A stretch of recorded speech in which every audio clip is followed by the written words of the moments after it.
예수 그리스도의 이름으로 기도드립니다. 아멘. 자, 우리가 세상을 살다 보면은 종종 이 목마르고 메마른 심령을 갖게 됩니다. 한편으로는 믿음으로 살려고 참 애쓰죠. 제가 우리 성도들도 보면은 정말 참 믿음을 쫓아 살려고 애쓰는 성도들이 많이 있습니다. 그런데 우리에게 마치 광안리 앞바다에 나가보면은 쉼 없이 24시간 계속 반복해서 찾아오는 파도와 같이 우리에게 끊임없이 찾아오는 현실적인 문제들이 있어요. 그것을 모른 채 할 수도 없고 또 무감각해 할 수도 없고 그런 일에 일일이 반응하면서 이렇게 살아가다 보면은 우리들은 모르는 사이에 마음이 상하기도 하고 몸이 상하기도 하고 심령이 상하기도 합니다. 세상 염려에 눌리고 재리의 유혹에 흔들리다 보면은 우리의 마음이 가시덤불밭과 같은 모습으로 변화되기 쉬워요. 그러면은 항상 기뻐하라. 쉬지 말고 기도하라. 범사에 감사하라.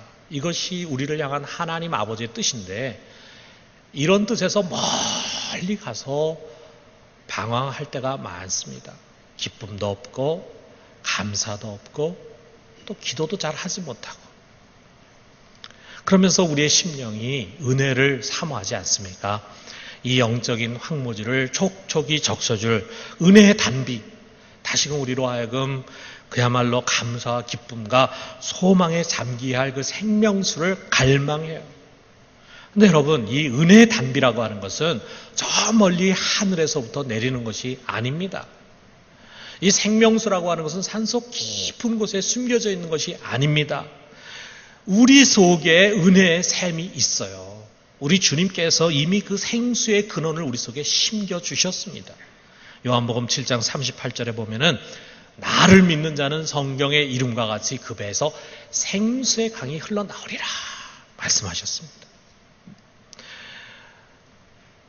주를 믿는 자의 몸에 생수의 강이 흘러나온다 이거예요. 왜? 이미 그 속에 은혜의 샘이 심겨져 있습니다.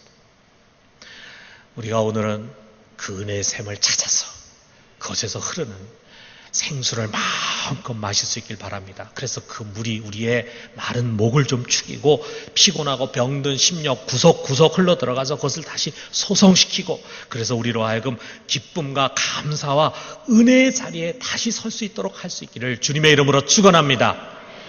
그 은혜가 무엇이냐? 은혜는 값없이 주시는 하나님의 선물, 하나님의 구원, 다시 말하면은 십자가입니다. 그 십자가는 어떤 상황 속에서도 변하지 않는 우리의 기쁨의 근원이요, 감사의 이유요, 소망의 원천입니다. 그럼에도 불구하고 말이에요. 그 십자가가 은혜되지 못해. 이렇게 큰 은혜가 은혜로 여겨지지 못한다 이거예요. 왜 그렇습니까? 여러분, 우리가 옛날에 가난할 때는요, 진짜 누가 빵 하나 이렇게 떡 하나 이렇게 주면은 정말 그렇게 고마울 수가 없었어요. 그리고 그 떡 가지고 식구들이 다 조금씩 나눠 먹었습니다. 서로 먹고 싶으니까. 그런데 지금 이제 배가 불러가지고 누가 떡을 준다 그래도 어때요, 여러분?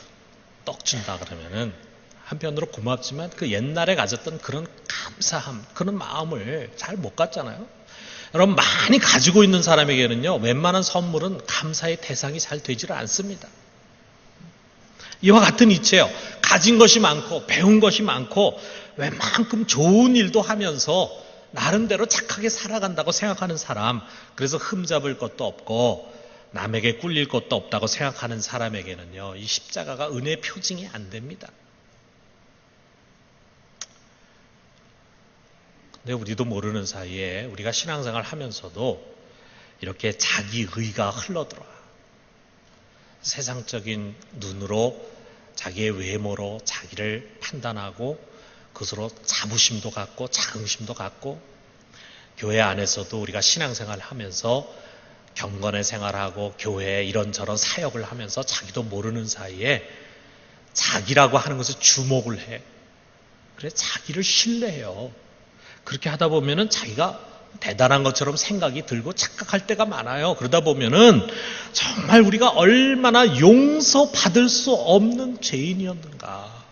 도대체 우리라고 하는 사람이 얼마나 형편없는 사람이었는가. 감히 우리가 그 십자가의 은혜라는 것을 받을 만한 자격도 없는 사람이었다라고 하는 마음을 잊어버릴 때가 많다 이거예요. 그러다 보면은 십자가의 용서가 감동으로 우리 가운데 오지를 않습니다. 여러분, 정말 우리가 과연 그렇게 괜찮은 사람, 쓸모 있는 사람입니까? 우리가 이걸 알려면요, 세상 거울 앞에 서면 안 됩니다. 세상 거울 앞에 서가지고 여러분 한번 세상 거울 앞에 서서 한번 물어보세요. 거울아 거울아, 세상에서 누가 제일 예쁘니? 그러면은 거울이 대답합니다. 송혜교, 이렇게 대답합니다.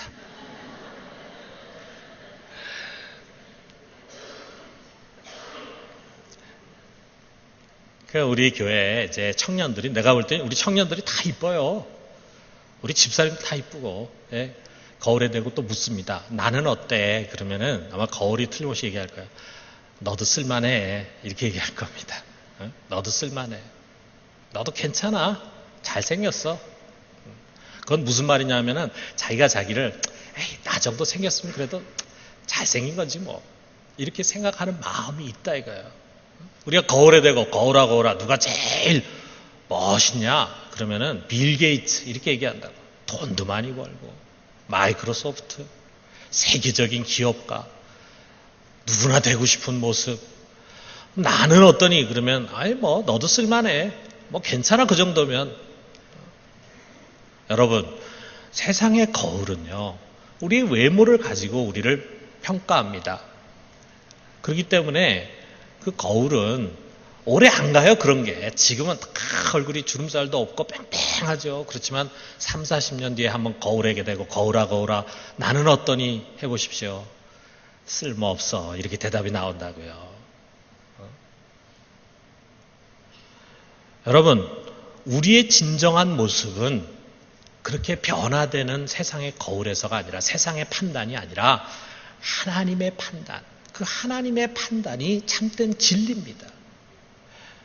왜냐하면 우리가 언젠가는 하나님 앞에 서서 우리 자신에 대한 가치평가를 하나님이 내리시거든요. 그러니까 세상에서의 가치평가라는 것, 내가 어떤 존재다, 내가 소중한 존재다, 내가 가치 없는 존재다라고 하는 거는요, 그거는 아무 의미가 없어요. 우리가 하나님 앞에 서게 될 텐데 그 하나님이 우리를 어떻게 평가하고 판단하느냐, 이게 중요하잖아요. 우리가 세상에서는 내가 꽤 굉장히 대단한 것처럼 평가를 받지만 하나님 보실 때 너는 빵점이야 라고 한다면 우리가 빨리 우리 자신을 그 말씀에 귀를 기울이고 변화받아야 되지 않겠어요?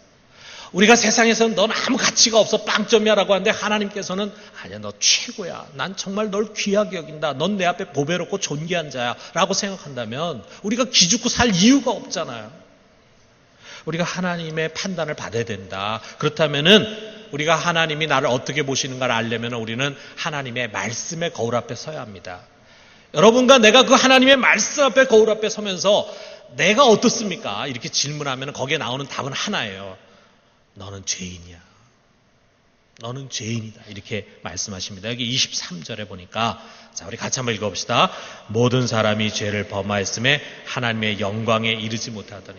모든 이 세상에 한 사람도 예외 없이 모든 사람이 다 죄인입니다. 여러분 이거 믿으십니까? 우리 다 알고 있어요. 그런데 우리 교회 다니는 사람뿐만이 아니라 교회 안 다니는 사람, 믿음 있는 사람만, 믿음 없는 사람도 다 이거는 수긍합니다. 이 세상에 죄 없는 사람이 어디 있겠습니까? 다 죄 짓고 살죠. 이렇게 한다 이거예요. 그래서 죄인이라는 말이 진부하게 느껴져요. 너도 죄인이고 나도 죄인이고 우리 다 죄인이고, 사람들이 다 막연히 자기가 죄인이라는 것은 인정합니다. 그러나 그 죄의 심각성을 몰라요. 자신이 어느 정도 죄인인지, 그 죄로 인한 결과가 얼마나 엄청난 것인가를 제대로 알지 못한다 이거예요. 우리가 죄를 아는 것 같지만 알지 못하고 모르기 때문에 또 죄를 또 짓게 돼요. 얼마 전에 이 부산에 이제 제가 잘 아는 어떤 목사님이 100만 원이라는 생돈을 벌금으로 내게 됐어요. 이게 100만 원이 적은 돈이 아니잖아요. 그것도 벌금으로 낸다고요. 정말 무슨 가치 있는 일에 쓴다 그런다면 아깝지 않지만 갑자기 벌금 내는, 무슨 벌금을 내게 됐느냐. 그 목사님 딸이 대학생인데 이 딸이 어느 날 그 영화를 하나 불법으로 다운로드 받았습니다. 그래가지고 그걸 봤어요. 몇 달 전에 이야기예요. 야, 그런데 그걸 추적해가지고 그 딸이 불법으로 다운로드 받고 복제를 했다 해가지고 거기에 대해서 이제 벌금을 내라 그래서 벌금을 냈어요. 그 딸은 자기 그렇게 하는 것이 잘못인지도 몰랐고 그렇게 했을 때 그만큼의 벌금을 무는지도 몰랐어요. 아마 지금은 더 많이 낼 겁니다. 몰랐으니까 이제 그렇게 했다 이거예요. 그런데 이제는 그거 하는 것이 위법이다 하는 것을 알고 그렇게 하면은 이런 벌을 받는다는 것을 알아가지고 그 다음부터는 다시는 그렇게 하지 않죠. 이처럼 법을 모르고 그 법을 어겼을 때, 위법했을 때 거기에 따르는 형벌의 실상을 잘 모르기 때문에 우리가 죄를 쉽게 생각하고 쉽게 범해. 그리고 죄를 많이 지었음에도 불구하고 자기가 죄를 지은 사실조차도 모릅니다. 그래서 하나님께서 우리에게 무엇을 줬냐면 내가 얼마나 죄를 범하고 있는가 하는 것을 알게 하기 위해서 율법이라고 하는 것을 주신 거예요. 그 율법은 하나님의 법입니다. 마치 울타리와 같아. 이 울타리 안에서는 네가 마음껏 뛰놀아도 문제가 없지만 이 울타리 밖으로 나가면 그것은 죄다 라고 하는 하나의 경계선과 같아요. 그래서 우리 인간에게 최초로 주신 율법, 계명이 뭐냐면 선악과를 먹지 말라 했잖아요. 그게 울타리와 같아요. 다른 거 다 먹어도 좋다. 이 울타리 안에 있는 거 다 먹어도 좋은데 이 울타리 밖으로 넘어가면 안 되는데 선악과 먹으면 안 돼. 이렇게 우리 인간에게 말씀해 주셨어요. 그런데 우리가 그 울타리를 넘어갔다. 아담이 그 울타리를 넘어갔어요. 넘어감으로 말미암아 그 죄가 인류 가운데 쏟아져 들어오고 모든 인류가 다 오염이 돼가지고 태어나면서부터 그 속에 이미 원죄가 있습니다. 죄인이라 이거예요. 그래서 우리 인간이 죄를 지은 이후로 하나님이 율법을 주신 가장 중요한 목적은 그 율법을 가지고 너는 이게 하나님께서 금하신 것이니까 절대로 이거 해서는 안 된다. 하나님이 이걸 하라고 했으니까 이걸 해야 된다라고 해서 우리로 하여금 행하게 하기 위해서 준 것보다도 그 율법이라고 하는 거울 앞에 우리가 얼마나 더러운 죄인인가를 알게 하기 위해서, 죄를 깨닫게 하기 위해서 그 율법을 주신 것입니다. 20절에 보니까 그렇게 말씀하고 있잖아요. 그러므로 율법의 행위로 그 앞에 의롭다 하심을 얻을 육체가 없나니 율법으로는 죄를 깨달음이라 그랬어요. 율법의 가장 중요한 기능은 내가 얼마나 죄가 많은 존재인가를 깨닫는 것입니다. 나의 참 모습을 비추는 거울이에요. 우리는 반드시 그 앞에 서야 합니다. 그 말씀 앞에 비친 우리의 죄의 모습은 상상을 초월합니다. 어느 정도인가. 우리 중에 자기가 죄인이라고 생각하지만요. 한쪽은 죄인이라고 생각하면서 한쪽은 자기가 나름대로는 나만큼 좀 살아보라 그래. 그래도 나는 점잖은 사람이잖아. 양심적으로 살잖아. 남한테 해코지 안 하잖아. 그래도 내가 그렇게 나쁜 짓 많이 안 하잖아. 이런 생각이 아마 있을 거예요. 그래서 죄는 죄인이지만 그렇게 손가락질 받을 만한 죄인은 아니야. 아마 이런 생각 갖고 계신 분들이 여기 많이 앉아 계실 것입니다. 여러분 한번 마음의 문을 열고 제가 지금 드리는 말씀을 한번 들어보세요. 여러분 우리가 이런 걸 한번 상상해 보세요. 우리가 죄인이다 그러면 참 막연합니다. 우리가 다 같이 죽을 죄인입니다. 이렇게 말하면서도 사실 자기가 어느 정도로 오염되어 있는가 하는 걸 잘 모르니까 제가 예를 들어서 한번 이렇게 우리가 상상을 해보자 이거예요.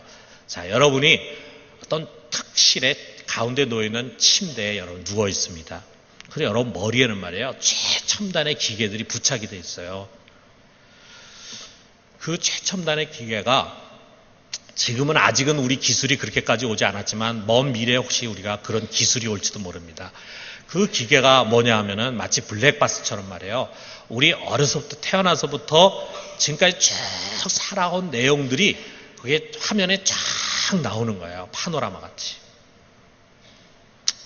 그리고 그 침대, 내가 누워있는 침대 옆에는 한쪽에는 아주 법을 꿰뚫고 있는 그런 탁월한 검사가 앉아있고 그 다음에 그 옆에 다른 한쪽에는 셜록 홈즈와 같이 아주 관찰력이 탁월해가지고 잘못한 것 조금이라도 놓치지 않고 정확하게 찾아내는 그런 아주 예리한 형사가 앉아서 그 화면을 보고 있습니다.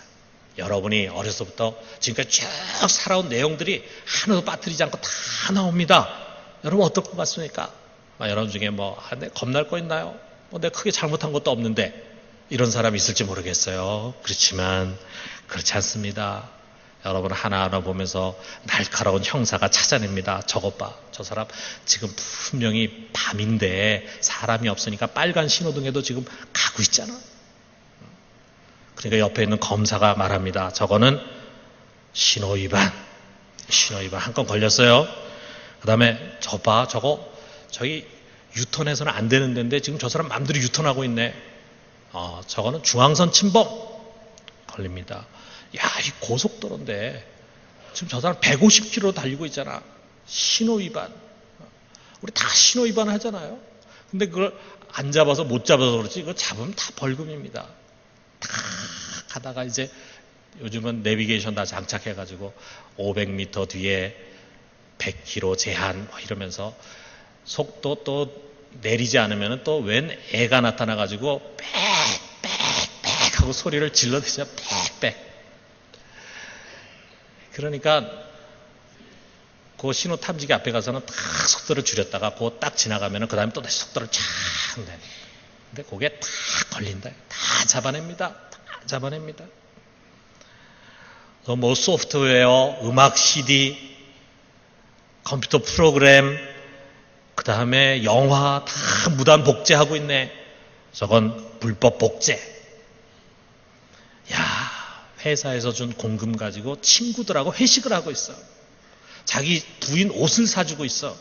전 공금 횡령입니다. 자기 윗사람에게 좀 잘 봐달라고 과일 박스에다가 또 돈을 넣어가지고 그리고 갖다 바치고 있어. 또 아랫사람들한테 또 돈 봉투 받고 있어. 이거는 뭡니까? 뇌물수수. 야, 여러분 이런 거를 만약에 우리 어려서부터 우리가 지금까지 살아온 모든 것을 하나도 빠짐없이 다 잡아낸다면은 여러분 속에 숨겨진 그 죄들이 다 드러나게 될 때 얼마나 형벌을 받게 될까. 그 모든 것을 해서 재판관에 넘겨서 나온 판결이 징역 3년에 5억 벌금. 그 정도 되지 않을까요? 어떤 사람보다 훨씬 더 많을 수도 있겠고 어떤 사람 적을 수도 있겠죠. 아마 평생의 죄를 우리 머리끝부터 발까지 다 벗겨낸다면 아마도 벌 많이 받을 겁니다. 그러나 그 아무것도 아니에요. 그것으로 끝나는 게 아닙니다. 여러분 이제 그 옆방으로 옮겨지게 돼요. 그 옆방에도 역시 마찬가지로 침대가 있어서 거기에 누워있으면 머리에 이제 그런 장치들이 돼 있는데 이거는 옆방에서 있었던 것보다 훨씬 더 정밀한 나의 지나온 삶이 파노라마 같이 펼쳐지는데 옆방에서는 눈에 보이는 행동만 나타나지만 여기서는 내가 하는 말도 다 들려옵니다. 그 다음에 내 마음속으로 가졌던 생각도 다 드러나요. 그래서 생각해 보세요. 내가 아무리 못된 생각하고 나쁜 생각, 더러운 생각해도 그것이 겉에 행동으로 다른 사람에게 해를 끼치거나 법에 저촉되는 행동으로 드러나지만 않으면은 검사나 형사는 타치하지 않습니다. 그런데 하나님의 말씀 앞에서 그것이 아니라 이거예요. 다 그것이 드러납니다. 거기에는 검사나 형사가 있는 것이 아니라 천사가 둘러서 가지고 나라의 법조문을 가지고 따지는 것이 아니라 하나님의 법, 하나님의 법조문, 하나님의 말씀을 가지고 하나하나 우리의 잘못된 삶을 끄집어냅니다. 그야말로 촘촘한 그물이지요. 나라의 법에는 절대로 걸리지 않는 것임에도 불구하고 하나님의 말씀에는 걸리는 것들이 한두 가지가 아닙니다. 그러면 여러분 나라의 법에 걸리지 않는다고 해서 그것이 죄가 아니냐? 그거 아니에요. 나라의 법이라는 것은 일시적인 것에 불과합니다. 우리가 세상을 살아가는 동안에 우리의 육체를 구속하는 것에 불과합니다. 그러나 우리의 영원한 삶을 결정짓는 심판은 나라의 법을 따라 판결하는 것이 아니라 하나님의 말씀을 따라 판결하는 것입니다. 이전의 방에서 엑스레이나 또는 내시경을 가지고 암이 있는지 없는지 검사한 거라면 이 방에서는 MRI나 CT나 PET-CT 같은 정밀한 검사를 하는 거예요. 머리부터 발끝까지 단층으로 촘촘하게 살펴보는 겁니다. 어떻게 하는지 한번 여러분 생각해 보세요. 한 천사가 말합니다. 저 친구는 사람에 대한 미움이 꽉 차 있네. 이 사람도 미워하고 저 사람 미워하고 이 사람 미워하다가 이제 저 사람 풀리면은 또 다른 사람 미워하고 미워하네요. 그러자 다른 천사가 말합니다. 하나님의 말씀에 의하면 형제를 미워하는 자는 살인한 자다. 선포합니다. 그러니까 그래? 그러면은 살인 한 번 걸렸습니다. 야, 저 사람은 저렇게 마음속에 음란하고 더러운 생각 가질 수가 있나? 그러니까 또 이야기합니다. 마음으로 음욕을 품는 자는 간음한 자다. 성경의 말씀을 읽습니다. 간음죄 걸렸습니다. 야, 저 사람 이렇게 욕심과 탐욕이 클까? 그랬을 때 또다시 하나님의 말씀이 선포됩니다. 탐욕은 뭐라 그랬죠, 여러분? 탐욕은 뭐라고요? 우상숭배. 탐욕은 우상숭배. 우상숭배. 세상에 저렇게 못된 욕을 하다니. 그러니까 말합니다. 형제에게 나가라. 바보다. 이디오트. 큰 욕도 아니고 바보. 이렇게 얘기한 사람도 지옥에 보낼 큰 죄인이다. 이 하나님 말씀이에요. 자, 여러분 생각해 보세요. 우리가 평생에 얼마나 많이 사람을 미워했습니까? 어려서부터. 나이가 들어도 여전히 변하지 않고 이 사람도 미워하고 저 사람도 미워하고 남편도 미워하고 아내도 미워하고 부모도 미워하고 자식도 미워하고 우리가 미움에 얼마나 종종 사로잡혔냐 이거예요. 또 여러분 우리 속에 얼마나 많은 음욕을 품었습니까? 간음을 행한 자도 있을 거예요, 직접. 그러나 그렇게 하지 않았다 할지라도 마음으로 음욕을 얼마나 많이 품었냐 이거예요. 우리가 얼마나 탐욕과 욕망에 사로잡혔었습니까? 여러분 우리가 이 숫자를 다 셀 수 없지만 제가 생각할 때는요, 보통 사람이 아마 평생 살면서 한 10만 번의 간음을 저지르고 음욕을 품고 그리고 한 50만 번 남을 미워하고 그리고 한 100만 번 탐욕과 욕심에 사로잡힐 거라 이거예요. 그럼 뭡니까? 우리의 죄는 10만 번의 간음, 50만 번의 살인, 100만 번의 우상숭배예요. 보통이 아니잖아요. 우리가 20명의 연쇄살인범 유영철도 사형. 그렇다면은 이처럼 엄청나게 많은 사람을 마음으로 죽이고 그리고 간음하고 그리고 우상숭배한 이러한 우리의 죄는 얼마나 큰 것입니까? 아마 기소하는 공소장만 해도 수천만 장에 이를 것입니다. 그리고 그것을 가지고 재판장에 가져갑니다. 여러분 한 사람 한 사람을 기소하는 공소장이 수천만 장이에요. 죄목이 수없이 많아요. 여러분 이게 우리의 모습입니다. 여러분 우리는 꽤 괜찮은 사람이 아니에요. 또 조금 못된 정도의 사람도 아니에요. 우리 자신의 모습을 직시해야 합니다. 그것은 우리가 세상의 거울에 비쳤을 때 우리의 모습이에요. 하나님의 말씀의 거울에 비쳤을 때 우리는 나보다 이보다 더 나쁠 수 없을 만큼 죄로 똘똘 뭉쳐져 있는 죄인입니다. 10만 번의 간음과 50만 번의 살인과 100만 번의 우상숭배, 그야말로 시궁창과 오물에 빠져서 푹 젖어버린 행주와 같아요. 그런 행주 다시 쓸 수 있겠습니까? 여러분 어떻게 해야 됩니까? 버려야죠. 버려야 됩니다. 내버려져야 됩니다. 여러분 우리가 우리 죄의 심각성을 알아야 합니다. 그래야 삽니다. 그래야 은혜가 됩니다. 이런 죄인은 하나님의 심판을 면할 수 없어요. 우리 여기 19절에 있는 말씀 같이 한번 읽어봅시다. 우리가 알거니와 무릇 율법이 말하는 바는 율법 아래에 있는 자들에게 말하는 것이니 이는 모든 입을 막고 온 세상으로 하나님의 심판 아래 있게 함이라. 우리가 율법 앞에 서면은요, 우리가 입을 뻥끗해가지고 우리 변명할 수가 없어요. 내가 무슨 죄가 있습니까? 내가 무슨 지옥에 갈 만큼 그렇게 나쁜 짓을 했습니까? 이렇게 항거할 수 있도록 우리를 변명할 힘이 없어요. 그 율법 앞에 서게 되면 우리 입이 닫힙니다. 그래서 우리 모든 사람으로 하여금 하나님의 심판 아래에 있게 하는 것입니다. 다 하나님의 심판을 받을 수밖에 없는 자들이 된다 이거예요. 여러분 우리가 하나님 심판 받을 때 어떤 판결이 나오겠습니까? 그저 3년 징역에 한 5억 정도 벌금 내면 되겠습니까? 천만의 말씀입니다. 로마서 1장 32절에 보니까 이렇게 말씀하고 있어요. 그들이 이 같은 일을 행하는 자는 사형에 해당한다고 하나님께서 정하심을 알고도 자기들만 행할 뿐 아니라 또한 그런 일을 행하는 자들을 옳다 하느니라. 이와 같은 일을 행하는 자는 사형에 행한다. 사형입니다. 사형. 그 사형이라고 하는 것은 우리의 육신의 목숨을 앗아가는 그런 사형이 아닙니다. 그것은 우리가 꺼지지 않는 불 속에서 영원히 고통받으며 사는 그것이 사형이라 이거예요. 우리 모두에게 죄에 대한 하나님의 형벌은 사형입니다. 우리의 죄는 불가능해요. 그것은 마치 의사가 CT 판독기를 가지고 그것을 읽은 다음에 환자에게 말하는 것 같아요. 그 의사가 이렇게 말합니다. 선생님, 저희들이 CT를 보니까 선생님의 온몸에 이미 수십만 개의 암덩어리가 퍼져 있습니다. 유감스럽지만 저희가 도저히 손을 댈 수가 없습니다. 뭡니까? 치유 불가능해요. 치유 불가능을 의사가 선포하는 것입니다. 아무도 이 범죄한 나를 고치거나 살릴 수가 없습니다. 그 하나님의 엄미하신 심판 앞에서 그의 엄중하신 심판의 사형을 선고할 그 심판에서 벗어나게 할 수 있는 자는 아무도 없습니다. 이 수많은 살인과 간음과 우상숭배의 죄가 위중해요. 그렇기 때문에 우리 모든 인간은 마치 사형 날짜가 잡혀서 언젠가 사형당할 것을 기다리면서 살아가고 있는 사형수처럼 하루하루 지옥문을 향해서 걸어가고 있는 인생입니다. 얼마나 비참합니까? 그렇기 때문에 로마서 7장 24절에서 이렇게 외치잖아요. 오라 나는 곤고한 사람이로다. 이 사망의 몸에서 누가 나를 건져내라. 정말 하나님의 말씀의 거울 앞에 선 사람은 이렇게 고백할 수밖에 없어요. 오라 나는 곤고한 사람이구나. 내가 하나님의 말씀 앞에 서기 전에는 내가 꽤 잘난 사람인 것처럼, 그래서 내가 가능성이 있고 희망이 있는 사람인 것처럼 생각이 됐는데 그 말씀 앞에 하나님의 눈앞에 서니까 내가 이처럼 비참한 사람이로구나. 내가 이제 어떻게 살 수 있을까? 이 사망의 몸에서 누가 나를 건져낼 수 있을까? 절망입니다.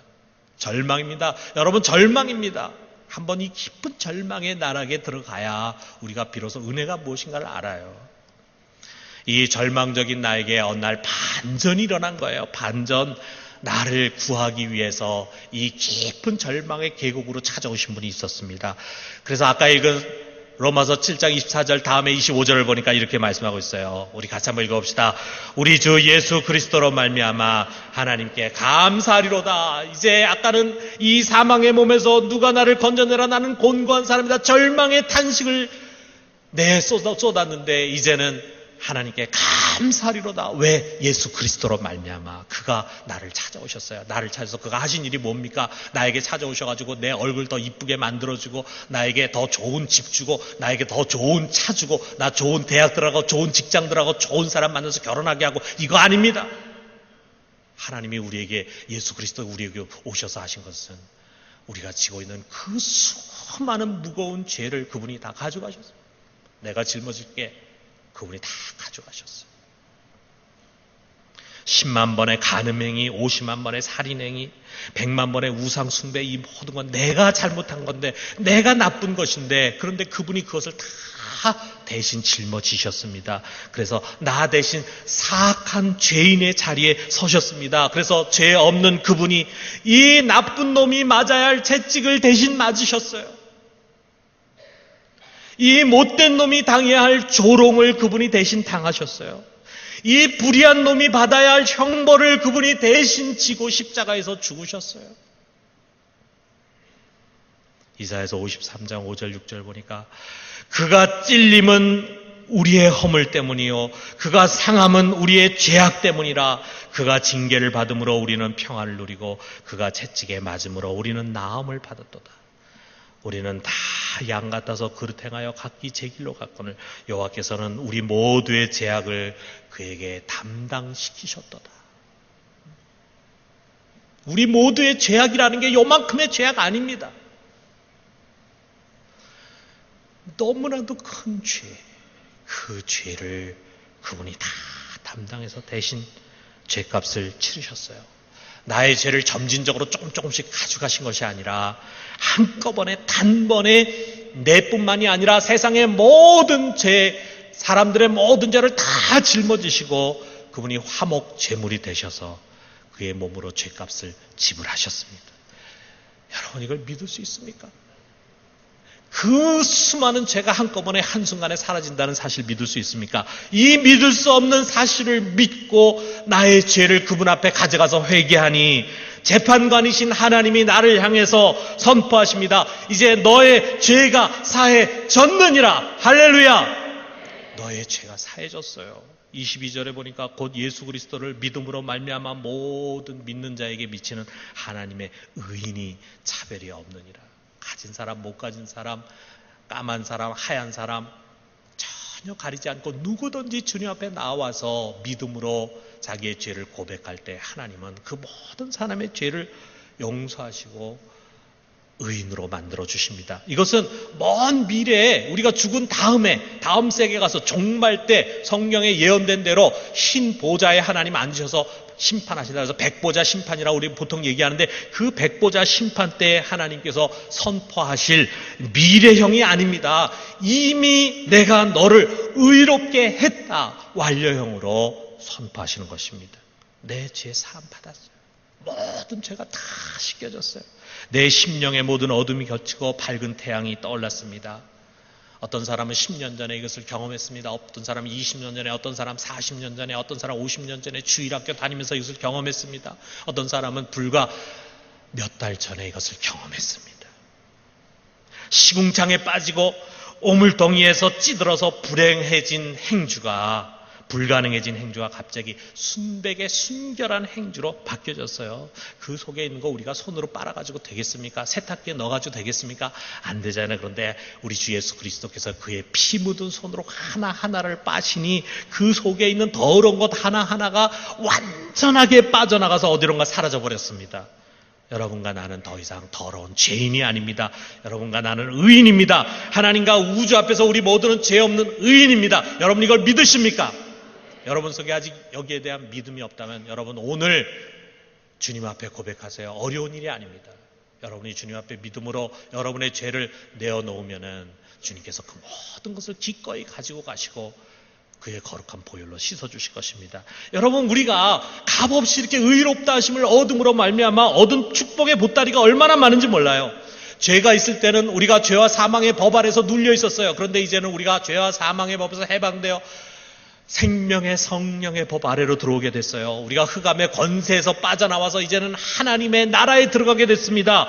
하나님의 사랑하는 대상이 됐어요. 옛날에 우리 속에 죄가 꽉 차 있을 때는 하나님 우리를 보면 화가 났습니다. 우리가 진노의 자녀였어요. 그런데 이제는 하나님 우리 보시면은 우리 속에 그리스도의 보혈로 깨끗하게 씻겨졌기 때문에 거룩한 그의 자녀가 됐기 때문에 하나님 너무나 기뻐하십니다. 좋아하십니다. 우리는 하나님을 아빠 아버지라 부르게 됐어요. 아들이 되는 특권을 받았습니다. 하나님 우리를 보시면 이렇게 선포하십니다. 너는 내 사랑하는 아들이요 내 기뻐하는 자라. 그리고 하나님은 이 사랑하는 이 아들, 저를 포함해서 여러분 한 사람 한 사람 그 사랑하는 아들을 위해서 하늘의 어마어마한 유산을 상속해 주기 위해서 상속자로 세우시고 약속해 주셨습니다. 무엇보다도 우리가 살아가는 이 세상 속에서 우리가 먼저 성령을 선물로 받았어요. 성령은 나를 돕는 보혜사 파라클레토스 돕는 자로 우리의 몸 가운데 임하셨어요. 그리스도께서는 하나님 우편에서 나를 지금도 변하고 계십니다. 그러므로 여러분 생각해 보세요. 범죄 죄로 말미암아 하나님과 아무 상관이 없었던 내가 어느 날 갑자기 십자가의 은혜를 받은 이후에는 이제는 하나님도 나를 사랑하시죠. 성령도 내 안에서 나를 도우시죠. 그리스도도 하나님 우편에서 나를 변화하시죠. 이제는 삼위일체 하나님의 사랑과 보호 안에 있는 자가 됐다 이거예요. 이 모든 것이 은혜입니다. 십자가에서 시작된 은혜입니다. 나의 노력이 없이 어느 날 갑자기 찾아온 은혜입니다. 여러분 10억짜리 로또에 당첨되고 싶죠? 당첨되면 팔자가 고쳐질 것 같은 생각이 들죠? 여러분 10억짜리 로또에 당첨되는 것보다 좋은 대학, 좋은 직장에 들어가는 것보다 불치의 병이 낫는 것보다 몇천 배, 몇만 배 값으로 칠 수 없는 큰 은혜가 우리에게 임했어요. 여러분 지금 그 은혜 안에 들어와 있는 것입니다. 그러므로 여러분은 그 은혜를 받은 자입니다. 할렐루야! 여러분 은혜의 사람이에요. 은혜의 사람. 우리는 은혜를 받아야 할 사람이 아니라 이미 넘치는 은혜를 십자가를 통해서 받은 사람이에요. 그 은혜의 샘이 우리 속에 항상 흐르고 있습니다. 그러므로 여러분 그 은혜를 찬양합시다. 이 세상에 무엇이 그 은혜를 막을 수 있겠습니까? 은혜를 받은 자여 항상 기뻐합시다. 여러분 무엇이 우리의 이 기쁨을 십자가로 말미암은 기쁨을 빼앗을 수 있겠습니까? 여러분 범사에 감사합시다. 우리들에게는 모든 것이 합력하여 선을 이루게 되어 있습니다. 쉬지 말고 기도합시다. 그가 그의 자녀의 기도를 들으시고 반드시 응답해 주십니다. 그리고 마지막으로 중요한 것은 이 은혜를 받은 자는 이 은혜의 복음을 반드시 세상에 증거해야 돼요. 여러분 보세요. 제가 오늘 이 짧은 설교 가운데 여러분의 예수를 믿기 전에 얼마나 극악한 죄인이었는가 하는 것을 상상하면서 예를 들어 설명을 했습니다. 여러분, 아직 믿지 않는 사람들을 우리가 그런 눈으로 봐야 합니다. 그들이 아무리 겉으로 볼 때는 말쑥해 보이고 점잖아 보이고 의로워 보이고 대단해 보이지만 하나님의 눈으로 보면은 그들은 엄청난 죄인들이에요. 그 죄로 말미암아 사형의 판결을 받을 수밖에 없는 자들입니다. 그렇기 때문에 그들이 이 심판대 앞에 서기 전에 그들을 구원하고 살리는 것보다 더 소중한 일이 있겠습니까? 그들이 예수를 만나기만 하면, 복음을 듣고 받아들이기만 하면, 주 앞에 나와 자신의 죄를 내려놓기만 하면 누구든지 다 구원받을 수 있다고 하는 이 엄청난 축복의 말씀을 왜 우리만 담고 있습니까? 전해야 합니다. 전하는 자가 돼야 합니다. 사랑하는 성도 여러분, 다시금 죄 용서받은 은혜로 충만하여 이 세상을 이기는 견고한 믿음의 사람이 되기를 주님의 이름으로 축원합니다.